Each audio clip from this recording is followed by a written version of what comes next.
Comment calculer les coordonnées d'un vecteur à partir de celles de ses extrémités? Avant toute chose, je rappelle que lorsque l'on travaille sur les vecteurs, il est fortement recommandé d'écrire toutes les coordonnées, des points comme des vecteurs, de manière verticale. Cela facilitera grandement l'organisation du travail et la compréhension des calculs. Pour calculer les coordonnées d'un vecteur à partir de celles de ses extrémités, je dois effectuer la différence entre les coordonnées de son extrémité et celles de son origine. Par exemple, si je veux calculer les coordonnées du vecteur AB, je dois effectuer le calcul coordonnées du point B, l'extrémité du vecteur, moins coordonnées du point A, l'origine du vecteur. Attention au passage à ne pas vous mélanger entre les différents signes moins. Le vecteur AB a ainsi pour coordonnées moins 2, 8.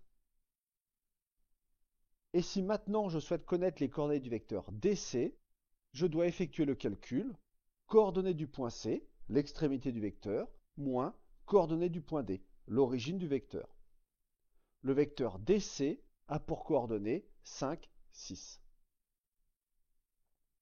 Notons que le principe est exactement le même dans le cas d'un vecteur à 3 dimensions. Supposons par exemple que je veuille connaître les coordonnées du vecteur Mn définies par les points M et N ci-contre. Eh bien, pour cela, je dois effectuer le calcul coordonnées du point N, l'extrémité du vecteur, moins coordonnées du point M, l'origine du vecteur. Le vecteur Mn a pour coordonnées 2, moins 3, 1,5. Voilà, vous savez maintenant comment calculer les coordonnées d'un vecteur. Cela ne présente aucune difficulté, pour peu que l'on soit un peu attentif.